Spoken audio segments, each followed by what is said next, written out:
রাসূলের বিচার মানবে কি?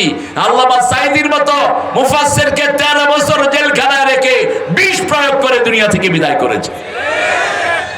আপনাদের এই এলাকাতে বোধহয় তিনি আসেন নাই, কথা বল না কেন? অনেকবার এসেছেন। একটা হুজুরে ধরে নিয়ে ল্যাংটা করে পিটেছে। কত খবরদারি আলেমদের উপর। আমি এসে আপনাদের এই মহাদেবপুর থেকে বহুদিন ফিরে চলে গেছি, আমাকে স্টেজে উঠতে দেয়নি। চেয়ারম্যান ঠেলে এমপি রে, এমপি ঠেলে ওসি রে, ওসি ঠেলে এসপি রে। এখন এই শয়তানগুলো কোথায়? এই শয়তানগুলো যারা বাধা দিয়েছে, যেখানেই পাবেন এদেরকে প্রতিহত করেন। এরা ঘাপটি মেরে আছে। নৌঘাটটা গেছে বগুড়ায়, বগুড়ারটা আসছে নৌকায়, ঠিক না? ঠিক। যদি কোনো লিঙ্ক পান মাহফিলের বিরোধিতা করেছে, টাঙিয়ে দেন, একে বের করে দেন এখান থেকে। আমরা ইউনূস সরকারকে বলতে চাই, কোন কোরআন বিরোধী প্রশাসক আমরা চাই না, কোন কোরআন বিরোধী ওসি চাই না, এসপি চাই না, ঠিক না? ঠিক। কোরআনের পক্ষে থাকবেন তো? থাকবেন তো? হাত তুলে দেখা দেন কারা কারা থাকবেন।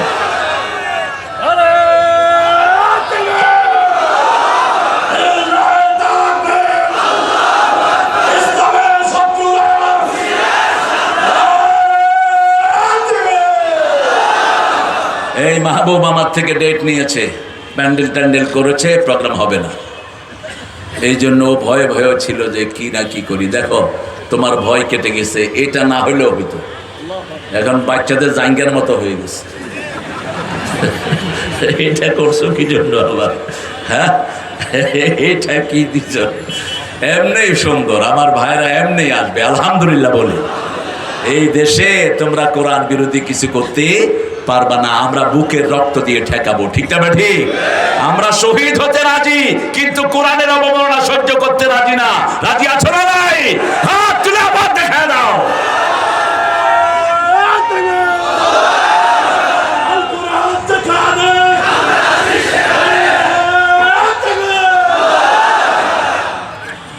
রাসূল সাল্লাল্লাহু আলাইহি ওয়াসাল্লামকে আল্লাহ বলছেন কোন কাফের অনুসরণ করো না। আমরাও করব না, আমরা অনুসরণ করব নবী মুহাম্মদ সাল্লাল্লাহু। এখন আবার বিভিন্ন ফিতনা বেরিয়েছে, একদল বেরিয়েছে আহলে কোরআন, এগুলো আহলে কাফের। রাসূলকে বাদ দিয়ে ইসলাম বুঝার কোনো উপায়? এই যে আসর নামাজ কয় রাকাত পড়লাম, 4 রাকাত, এটা শিখাইলেন কে? মুহাম্মদ সাল্লাল্লাহু। রুকু করতে হবে, সেজদা করতে হবে, এটা শিখিয়েছেন রাহমাতাল লিল আলামিন। এখন যারা বলে আহলে কোরআন, এরা নামাজ পড়ে না। এরা নামাজের সময় খাড়ায় খাড়ায় করে, কারণ সেজদা করলে তো রাসূলের সাথে মিলে যাবে, রুকুতে দাঁড়ালে তো রাসূলের সাথে মিলে যাবে, এমনি হাত উঠালে তো রাসূলের সাথে মিলবে, ঠিক না? ঠিক। কত ঠেলা ঠেলি আমাদের দেশে। দেখেন একদল আছে উঠাইতে থাকে হাত, এমনি উঠায়, রুকুতে যাওয়ার আগে উঠায়, এটাও হাদিসে আসছে। আরেক দল আছে একবার বাঁধে যে আর উঠায় না, আছে না? যেমন আমাদের অনেকেই একবার বাঁধি, কয়বার? একবার। রফিয়ে দেন কিন্তু সবাই করে, রফিয়ে দেন ছাড়া নামাজই হয় না। তবে কেউ বেশি করে, কেউ কম করে। এখন কেউ হাত এখানে, কেউ এখানে, আবার কিছু লোক আছে হাত বাঁধেই না, কয় বাঁধবো না, কি করবি কর। এটা সৌদি আরবে গেলে বেশি দেখা যায়। আপনি দেখবেন সৌদি আরবে আপনার ডান পাশে বাম পাশে এরকম হাত না বান্ধা লোক খাড়া রয়েছে, এরকম করে বাঁধবো না, কি করবি কর। তো এই জন্য এগুলো নিয়ে ঠেলাঠেলি করবো না। রাসূল সাল্লাল্লাহু আলাইহি ওয়াসাল্লাম তাহাজ্জুদে যখন দাঁড়াতেন, হাত এভাবে ধরে থাকতে থাকতে ব্যথা হয়ে গেলে তিনি ছেড়ে দিতেন। ওটাই নিয়েছেন ইমাম মালিকের লোকেরা। এই জন্য এটা নিয়ে কোনো ঠেলাঠেলির। মসজিদে আমার ভাইকে ভরে দেব, আমার ভাই যেই দলের হোক। আমি চরমনায় শর্ষিনা চিনি না, আমি জামাত চিনি না, আমি লীগ বিএনপি চিনি না, আমি হেফাজত চিনি না, আমি আহলে হাদিস চিনি না, আমি চিনি মসজিদ। মসজিদে যারা যাবে তারা আমরা সবাই এক দল, ঠিক না? ঠিক। আমরা কোরআনের বাগানে যারা এসেছি, কয় দল? কয় দল? এক দল। লা ইলাহা লা ইলাহা ইল্লাল্লাহু মুহাম্মাদুর রাসূলুল্লাহ সাল্লাল্লাহু। আল্লাহ বলছেন আর মুনাফিকদের অনুসরণ করো না। মুনাফিক আমাদের দেশে বেশি না কম? 4টা আলামত, যার মধ্যে সে পুরা মুনাফিক। 2টা যার মধ্যে 50% মুনাফিক। যখন কথায় কথা মিথ্যা বলবে, এটার নাম কি? মুনাফিক। আপনাদের প্রাক্তন প্রধানমন্ত্রী কি ছিল? কি ছিল? কয় হেলিকপ্টার দিয়ে নাকি পানি ছিটাইছে। আমি নিজে ছিলাম, আমার বাসার উপরে দিয়েও ছিটাইছে। গুলি গুলি, স্নাইপার বন্দুক দিয়ে গুলি। স্নাইপার স্নাইপার কারা ইউজ করে? স্নাইপার ইউজ করে কোন খুনিকে মারার জন্য। স্নাইপারের ভিতরে একটা এরকম লেন্স লাগানো থাকে, লেন্সে আপনি যেখানে টার্গেট করবেন ঠিক সেখানে গুলিটা ঢুকবে। এই স্নাইপার গুলি হেলিকপ্টারের ভিতরে ঢুকায়া কোলের শিশুকে পর্যন্ত বিদায় করে দেওয়া হয়েছে। ঠিক না ঠিক? মায়ের দুধ খাচ্ছে শিশু, ছাদের উপর বসে মা দেখে যে শিশু আর দুধ টানে না। কিরে দুধ টানে না কেন? দেখে যে মাথা থেকে রক্ত ঝরছে। হিন্দুর ছেলে পর্যন্ত বিদায় হয়েছে। ওদের কাছে কোনো দল মত ছিল না, মানুষ মারো আমার ক্ষমতায় থাকতে হবে। ঠিক না ঠিক? কথায় কথায় যারা মিথ্যা কথা বলে এরা মুনাফেক। এরা কি মুনাফেক? 2 নাম্বার, যখন ওয়াদা করে খেলাফ করে। ওয়াদা যা করবে খেলাফ করবে, আমানত রাখবে, খেয়ানত করবে। আমরা কারেন্টের বিল দিয়েছি প্রতি ঘর থেকে হাজার হাজার কোটি টাকা মাসে আমরা কারেন্টের বিল দেই। ঠিক না ঠিক? সেই বিল 2 বছর জমা হয়নি। 2 বছর তো আমাদের লাইন কাটো কেন? এখন কারেন্ট অফিসে যেগুলো চাকরি করে এগুলো পিটানো উচিত এখন। তাহলে আমাদের 2 মাস পর পর বিল না দিলে লাইন কাটা যায়। ঠিক না ঠিক? আপনাদের গ্রামে বোধহয় হয় না। এই যে বিল দিলাম 2 বছরের বিল গেল কই? কারেন্টের শুরু থেকে শেষ পর্যন্ত যে শয়তানগুলো আছে পিটাও, এগুলো সব চোরের দালাল। ঠিক না ঠিক? তোরা টাকা আমরা দিয়েছি, তোরা টাকা ওই শয়তানের হাতে তুলে দিলি কেন? দেশের সম্পদ কে আরে লুট হয়েছে। মেট্রো রেল একটা বানাইছে, স্টেশন ভাঙছে, কইছে 300 কোটি টাকা লাগবে। পোলাপান মাত্র 1 মাস 14 দিনে 1,40,00,000 টাকা দিয়ে ঠিক করে বেরিয়েছে। বলছে 1 বছর লাগবে। আর মেট্রো রেল থেকে প্রতি 6 মাসে তারা দিত 18 কোটি, এখন প্রতি মাসে ইনকাম হয় 20 কোটি। কিভাবে আমাদের দেশটা শেষ হয়েছে? রাস্তাঘাটে ভ্যান চালায়, টুকরি চালায়, ছোট্ট ছোট্ট গরিব দোকানদাররা দোকানি করে। এই রাস্তাঘাট থেকে গত 15 বছরে লুট হয়েছে 51,000 কোটি টাকা। কোথায় গিয়েছে টাকা? এই টাকাগুলো আমাদের। এই টাকাগুলো যদি বাংলাদেশে থাকতো কোনো লোক গরিব থাকতো না। জিলাপি বিক্রি করে পরিবার নির্বাহ করতে হতো না, এমনি তার পরিবার চলতো। ঠিক না ঠিক? এই জন্য মুনাফিকের 4টা গুণ। কয়টা? প্রথম হলো মিথ্যা। আমরা মিথ্যা কথা বলবো না। রাজি আছেন তো? রাজি আছেন? একটা সুন্দর ঘটনা মনে পড়ছে। রাসূলের সাহাবী, এক সাহাবী এসে বলছে, হুজুর আমি 3টা গুনাহ করি, তবে একসাথে সব ছাড়তে পারবো না, একটা করে ছাড়বো। কয়টা করে? রাসূল বললেন, কি কি গুনাহ করো বলো? কয় আমি মিথ্যা কথা বলি, মদ খাই, জিনা করি। মদ খাই, জিনা করি। রাসূল ছিলেন দুনিয়ার সর্বশ্রেষ্ঠ ডাক্তার। তিনি বললেন মিথ্যা কথা ছেড়ে দাও, মিথ্যা কথা ছেড়ে দাও। প্রতিদিন সন্ধ্যার সময় বিবির কাছে মিথ্যা কথা বলে চলে যেত, বিভিন্ন জায়গায় মদ খেত, তারপরে বাজে কাজ করত। এখন যখনই বলছে মিথ্যা কথা ছেড়ে দাও, বিবির কাছে গিয়েছে, বিবি বলছে কোথায় যাও? কয় না যাবো না। যাবো না কয় প্রত্যেক দিনই তো যাও, আজকে আবার কি হলো? কয় না প্রত্যেক দিন যায়, আজকে ড্রেস পরছি এমনি, আজকে যাবো না। কারণ রাসূলের সাথে কেউ মিথ্যা কথা বললে ধরিয়ে দিবেন কে? কে দিবেন? চাদর পাঠায় দেন, এটা তো বলার দরকার নেই। চাদর গেলে মাহবুব যাও চাদর পাঠিয়ে দাও, আমার ভাইরা দিবে ইনশাআল্লাহ। আর ওই ছোট ছোট দোকানদারকে যেন বেশি করে ব্যবসা হয়। আপনারা এখানে আসলে ওদের জিনিসগুলো কিনবেন বেশি করে, কারণ কোরআন শুনলে মানুষের মন নরম হয়, এই জন্য ওরা দোকানও দেয় বেশি। ঠিক না ঠিক? আর দেখবেন মসজিদের সামনে ভিক্ষুক বেশি না কম? বেশি, কারণ রহমানের সেজদা করেন তো ওরা বুঝে রহমানের গোলামেরা আমাদেরকে দান করবে। এই মাহফিলে একই সেন্স। এরপরে প্রথম দিন চলে গেল, বের হলেন না। দ্বিতীয় দিন আবার পোশাক পরেছে, বিবি বলে কই যাও? কয় না আজকেও যাব না, আজকেও যাব না, এমনি পড়ছে। 1 দিন গেল, 2 দিন গেল, 3 দিন গেল, গুনাহ মিথ্যা কথা বলেছেন তার সব পাপ বন্ধ। 3য় দিন গেল, 4র্থ দিন রাসূলের কাছে এসে বলছেন, ইয়া রাসূলুল্লাহ আমি একটা গুনাহ বন্ধ করেছি, আমার সব গুনাহ বন্ধ হয়ে গেছে। শুধু বাংলাদেশের অধিকাংশ মানুষ যদি মিথ্যা আমরা বন্ধ করে দিতাম, আমাদের দেশের মতো সমৃদ্ধশালী দেশ একটাও হতো না। ঠিক না ঠিক?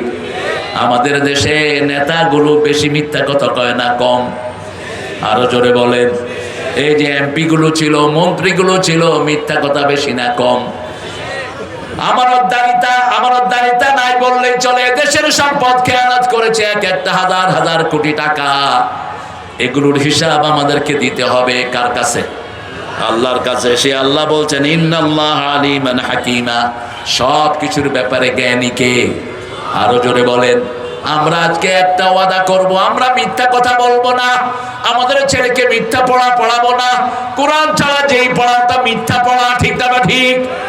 আমরা একটা ছেলেকেও কোরআনের বাইরে পড়াবো না। যতগুলো ছেলে আছে আমরা কোরআনের ছাত্র বানাবো। রাজি আছি? একটু হাত তুলে দেখান তো কারা কারা রাজি আছেন। বলেন, হে আল্লাহ, আপনার নামে শপথ করছি, মিথ্যা বলবো না, কোরআন ছাড়া পড়াবো না, 5 ওয়াক্ত নামাজ ছাড়বো না, রোজা ছাড়বো না, বিবিকে পর্দায় রাখবো। আমিন ইয়া রাব্বাল আলামিন।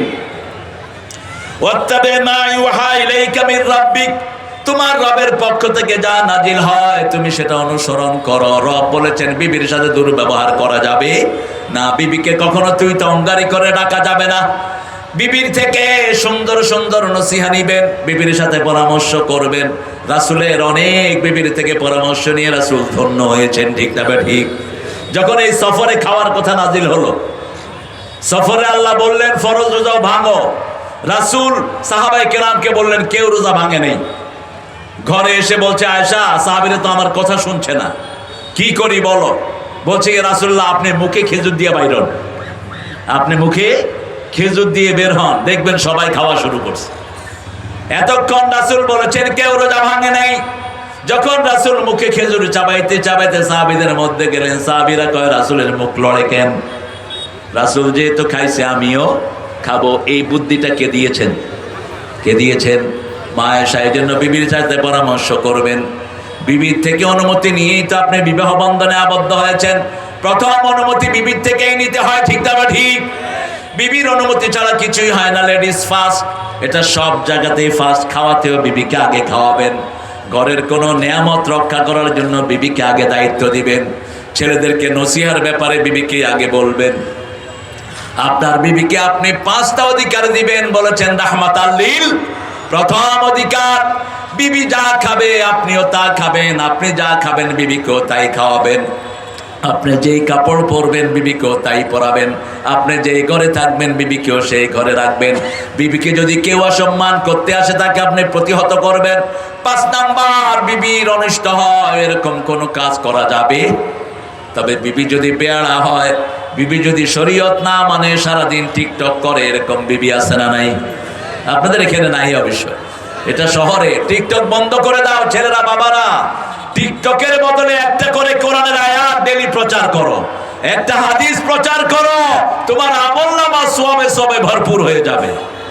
এখন এক টিকটক নোংরামিতে ভরপুর হয়ে আছে টিকটক। আমরা ফেসবুকে যাওয়া উচিত না, মাগরিবের পরে বিশেষ করে। ফেসবুকের মালিক কারা বলেন তো? ইহুদিরা। আমরা বলে যাব, কিন্তু মানাটা আপনাদের দায়িত্ব। আমরা না বললে আমরা আসামির কাঠ গড়ায় দাঁড়াবো। এই যে হুজুররা ক্যামেরা নিয়ে ঘুরে, নিষেধ। কিসের এত ক্যামেরা নিয়ে তুমি ঘুরো? তোমার ফেসবুক করতে হবে, এটা করতে হবে, সেটা করতে হবে। রাসূল বলছেন আল মুসাওয়ারুন আশাদ্দু আযাবান ইয়াউমাল কিয়ামাহ, কিয়ামতের দিনে সবচেয়ে বেশি শাস্তির সম্মুখীন হবে যারা বেশি ছবি উঠাতো। তোমার ছবির এত নেশা জন্মিছে কেন? তুমি হুজুর মানুষ, 3টে ক্যামেরা নিয়ে ঘুরো, এরকম হুজুর বেশি না কম? আরে কথা বল না কেন আপনারা? কি দরকার কি তোমার? তোমার ছবির প্রতি এত ঝোঁক হয়েছে কেন? তোমার কোন জিনিস যদি আল্লাহ প্রচার করতে চায়, আল্লাহই যথেষ্ট, ঠিক না ঠিক? এখন ইহুদিদের ভয়ে জিহাদের কথাও বলে না। জিহাদের কথা বললে ভাইরাল হয় না, জিহাদের কথা বললে ইউটিউব থেকে আলোচনা ফেলে দেয়। এই জন্য হুজুরগুলো জিহাদের কথা বাদ দিয়েছে। অথচ জিহাদ নাই যেখানে, ঈমান নাই সেখানে। আল্লাহ আমাদেরকে বুঝার তৌফিক দান করেন। প্রতি রাতে রাসূল 5টা আমল করতেন, আমরাও 5টা আমল করব। রাজি আছেন তো ভাইরা? দেখি কারা কারা রাজি আছেন, একটু কষ্ট দিই বারবার। আলহামদুলিল্লাহ, আল্লাহ হাতগুলো কবুল করেন। প্রথম, ঘুমানোর আগে ওযু করব। রাজি আছেন? কি করবেন? ওযু করবেন। অনেকের গ্যাসের সমস্যা, হয়তো গ্যাসের সমস্যা, বেশি দুধ চা খাইবেন তো পেটটা গ্যাসের একদম টাঙ্কি হয়ে থাকবে। গ্যাসের দুধ ইটসেলফ একটা ভালো খাবার। সব নবীদের প্রিয় খাবার কি ছিল? কি ছিল? মেরাজ রাসূল কি খেয়েছেন? দুধ। এটা খাবেন আলাদা, কিন্তু এটার সাথে চা মিলাবেন না। আর চা যদি একান্ত খেতেই হয়, লাল চা। চাটা আর বিড়ি, এই দুইটা খাওয়াতো ভাই। বিড়ির ভিতরে যেটা থাকে চায়ও সেটা থাকে, কোকিন। কোকিনটা দুইটার ভিতরেই থাকে। এখন খুব সুফি মানুষ, তিনি শুধু চা খায় আর কিচ্ছু খায় না। এত চা কেন খাবেন? রাসূল সাল্লাল্লাহু আলাইহি ওয়াসাল্লাম যেটাতে নেশা এটা খেতে নিষেধ করেছেন। ভাতের মধ্যে আমাদের নেশা, আমরা ভাত ছাড়া বাঁচতে পারি না। এই জন্য ডায়াবেটিসও আমাদেরকে ছাড়ে না। ভাতও মাঝে মধ্যে ছেড়ে দিবেন। হ্যাঁ, আমাদের জাতীয় খাবার কি? ভাত আর মাছ। ভাতে শর্করা বেশি, ভাত খেলে সুগার হয় বেশি। ভাত, রুটি, সুজি, চিনি এগুলো রাসূল খেতেন খুবই কম। আর ভাতের মধ্যে খেতেন লাল ভাত, রাসূল সাল্লাল্লাহু আলাইহি ওয়াসাল্লাম খেতেন লাল রুটি। লাল রুটি এখন ডাক্তাররা বলছে লাল রুটি যদি কেউ বেশি করেও খায় তার ডায়াবেটিসের কোনো ক্ষতি হবে না। লাল চাউলটাও তার ডায়াবেটিসের ক্ষতি হবে না। এই সব অর্গানিক গুলো খেতেন রাহমাতাল লিল। মধু খেতেন বেশি রাসূল। ওযু করতেন, আমরা ওযু করব ঘুমের সময় 2 নাম্বার আয়াতুল কুরসি পড়তেন, 3 নাম্বার কুল হুয়াল্লাহ, 3 বার নাস, 3 বার ফালাক, 3 বার, 4 নাম্বার সুবহানাল্লাহ 33 বার, আলহামদুলিল্লাহ 33 বার, আল্লাহু আকবার 34 বার। এটা পড়তেন রাসূল। আর বলতেন এই তাসবিহগুলো শুনে যারা পড়বে তাদের সারা দিনের ক্লান্তি দূর করে দিবেন কে? যারা বেশি পরিশ্রম করেন, বেশি মানসিক চাপে থাকেন, আপনারা এই তাসবিহগুলো বেশি পড়বেন, আপনাদের জীবনে ব্রেন স্ট্রোক হবে না, হার্ট অ্যাটাক হবে না। হার্ট অ্যাটাক তাদেরই হয় যারা চিন্তা করতে করতে একটা পর্যায়ে গিয়ে কোলাপস করে, আমি এটা কি করব, আমি কি করব, সিদ্ধান্ত নিতে পারছি না, কোনো রাস্তাও দেখছে না, ইনকামের কোনো রুজি রোজগারের পথ নাই, তখনই স্ট্রোক করে। ঠিক না ঠিক? এই জন্য আপনারা সব সময় কি পড়বেন? সুবহানাল্লাহ, আলহামদুলিল্লাহ, আল্লাহু আকবার, লা ইলাহা